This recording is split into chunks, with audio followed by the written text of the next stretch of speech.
On attend tous, enfin vous attendez en fait le chiffre, hein, je suppose. Donc tout ce que je vais dire ne va pas avoir beaucoup d'importance, sauf que je vais essayer de donner de l'importance à ce que je vais dire. Effectivement, le président de la République est venu ici le 13 février 2020 pour justement protéger ce que vous avez mesuré, c'est-à-dire le sommet du Mont Blanc, le massif. Et ce sont donc deux événements qui sont importants de connecter.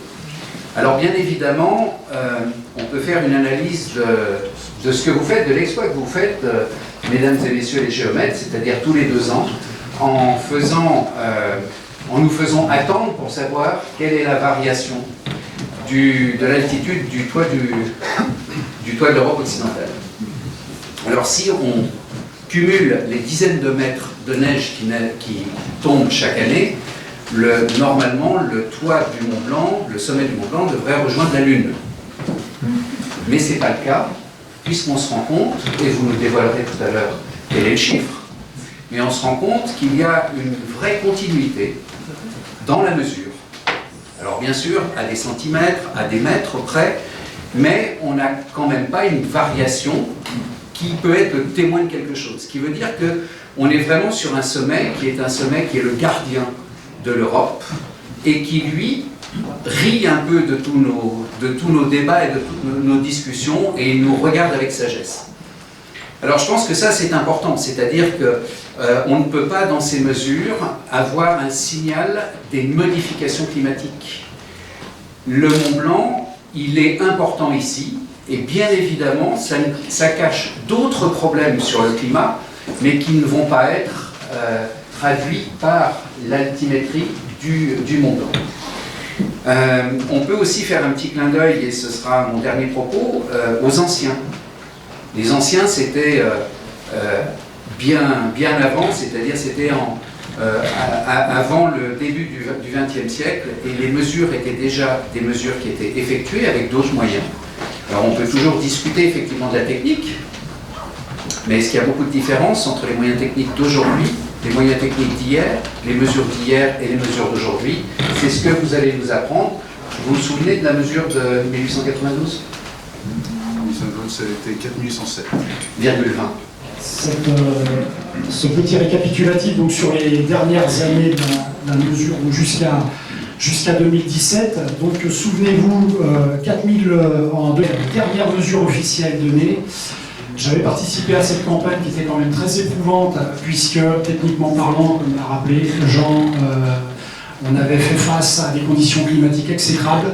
On n'était que 7 arrivés au sommet. Certains guides d'ailleurs étaient revenus avec des partenaires et des experts, tellement les conditions n'étaient pas favorables. On avait pu quand même acquérir suffisamment de données pendant une demi-heure maximum pour avoir cette précision donc de 4808,72 en 2017, toujours avec une gangue de glace pour retourner en vallée d'environ 3 cm de diamètre autour de nos corps. Voilà, ça c'était juste un petit rappel que je voulais faire dans les conditions dans lesquelles nous travaillons et nous faisons cette mesure, avec donc bien sûr les partenaires techniques que nous avons qui ont formidablement réalisé cette aventure avec nous, avec du matériel qui a pu tenir le choc. Je ne vais pas vous faire languir plus longtemps, je voulais juste faire un rappel sur une mesure qui n'avait pas été dite au grand public. C'est la mesure donc, de 2019, qui était un petit peu une mesure en off, puisqu'on avait laissé un petit peu de temps vis-à-vis de la presse pour souffler, vis-à-vis de tout le monde, pour prendre un petit peu de recul et de distance par rapport à la mesure de 2017 annoncée. Et en 2019, donc toujours à la fin de l'été 2019, nous avons mesuré une altitude de 4806 mètres sur le sommet du toit de l'Europe, avec une précision, je tiens à le rappeler, qui est de plus ou moins 10 cm. Il faut être quand même assez humble devant les mesures. Quand on annonce, quand nos appareils, nos instruments annoncent le centimètre, ça nous permet d'assurer le décimètre. C'est pour ça qu'on vous sort une altitude de 4806 mètres pour la mesure de 2019. C'est une mesure qui est un petit peu hors du temps, on va dire, car il est vrai qu'il n'y avait pas eu un niveau d'enneigement énorme pendant cet été et qui n'est pas du tout significatif par rapport aux années précédentes. On a pu faire des moyennes par rapport aux précédentes mesures, donc cette mesure est à prendre avec beaucoup de pincettes. pour ceux qui vont vouloir l'interpréter et lui donner sa juste qualité. Donc ça, c'était un petit rappel que je voulais faire, c'était très important de dire exactement la précision de cette mesure de 2019. Donc pour l'instant, on en est ici pour la mesure. La mesure de la semaine dernière, je vais vous les dévoiler dans un instant. Mais on patiente un petit peu. Je voulais juste le rappeler quand même que pour nous, géomètres experts, c'est vrai que ça a été une aventure très excitante. Et il faut, je le rappelle encore, rester humble devant cette mesure. Comme le disait très bien Jean-Marc Payex tout à l'heure, il ne faut pas tirer de conclusions hâtives sur des mesures qui ont été réalisées uniquement depuis les années 2001, avec la précision qu'on vous montre aujourd'hui. Nous sommes géomètres experts, nous mesurons, nous constatons, mais nous ne sommes pas là pour tirer des conclusions hâtives. Et donc cette humilité, il faut qu'on l'ait tous, en tout un chacun, par rapport aux mesures réalisées.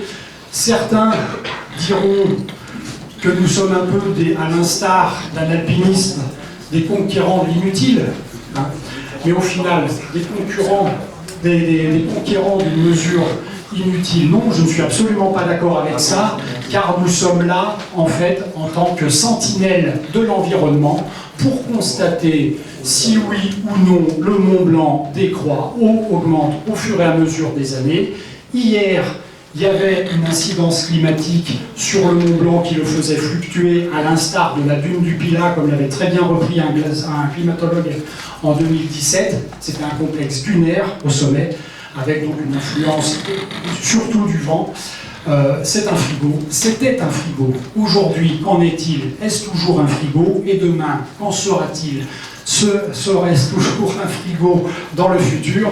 Ça, seuls les climatologues et glaciologues nous le diront, grâce aux mesures expertes qu'on va leur fournir.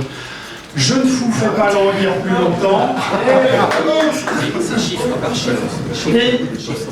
Et nous allons donc passer à la mesure 2021 qui apparaît ici sous vos yeux, 4807 mètres et 80 cm, avec une tolérance de plus ou moins 10 cm. Donc, nous nous retrouvons à une altitude, finalement, qu'on retrouvait dans nos bouquins d'école, étant petit, puisque tout un chacun français a retenu une seule altitude dans ses cours d'école de géographie, c'est l'altitude du Mont Blanc, et c'était bien donc ce 4807,80 qui, on va le rappeler, il faut replacer dans le contexte donc des précédentes mesures avec donc différents graphiques que nous allons voir par la suite. Il ne faut pas oublier qu'on mesure donc cette altitude, mais on mesure également le volume glaciaire au-dessus de 4800 mètres depuis environ 6 années. Et ce volume glaciaire, par rapport à la courbe d'altitude que vous voyez ici, qui retrace les 20 années de la mesure, suit exactement cette même tendance. Quand l'altitude augmente, le volume de glace et de neige augmente. Quand l'altitude décroît, le volume de glace et de neige au-dessus de 4807 décroît également. Donc ça, c'est très important. Nous pouvons remarquer, c'est une constatation que nous faisons grâce à ce graphique, que nous faisons tous aujourd'hui, une décrue de l'altitude du sommet d'une moyenne de 13 cm par an depuis 2001. C'est une constatation. Point. Le reste, nous laissons libre cours aux glaciologues, aux climatologues, comme nous l'avons déjà dit et comme je le répète, d'interpréter ces mesures en adéquation avec ces différents résultats. Je dirais que ce qui est intéressant, enfin, bien sûr on ne peut rien interpréter sur l'altitude précise concernant ce dérèglement, changement, réchauffement climatique, on l'appellera comme on voudra.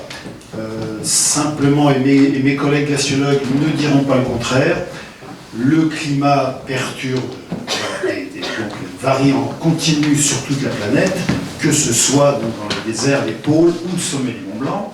Au sommet du Mont Blanc, on est sur un glacier froid, moins 15 degrés de température moyenne, le glacier reste froid. mes collègues ont perforé juste sous le sommet du Mont Blanc, au col du Dôme, donc 140 mètres de profondeur. On a des thermomètres, ils ont des thermomètres.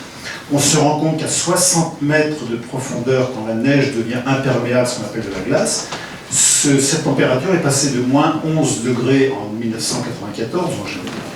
J'étais allé avec eux au sommet, juste pour l'observation, c'était eux qui s'en occupaient. Et c'est passé de moins 11 à moins 9 degrés, donc on voit que ça se réchauffe quand même dans les glaciers froids. Cependant, ça reste froid, donc Jean-Marc tout à l'heure, vous avez bien tous précisé, donc ça reste froid, c'est quand même donc...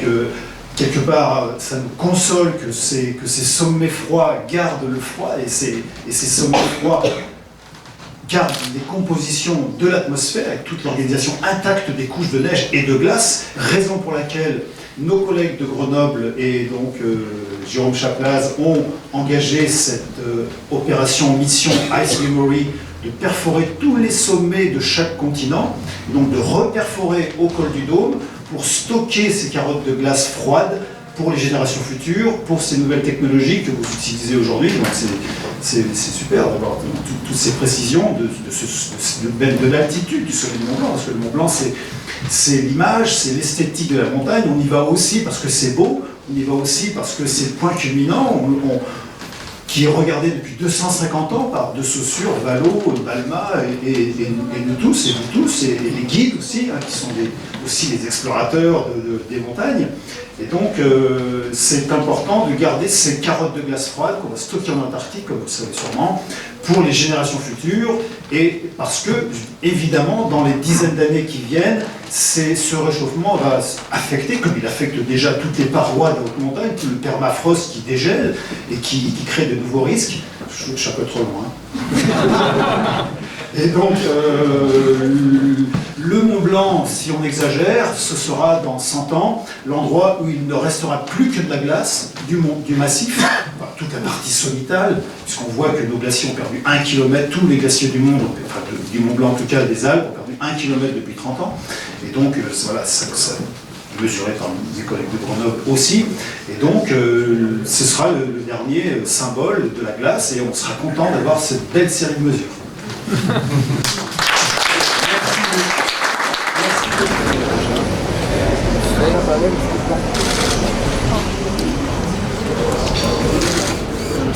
Voilà. Bravo.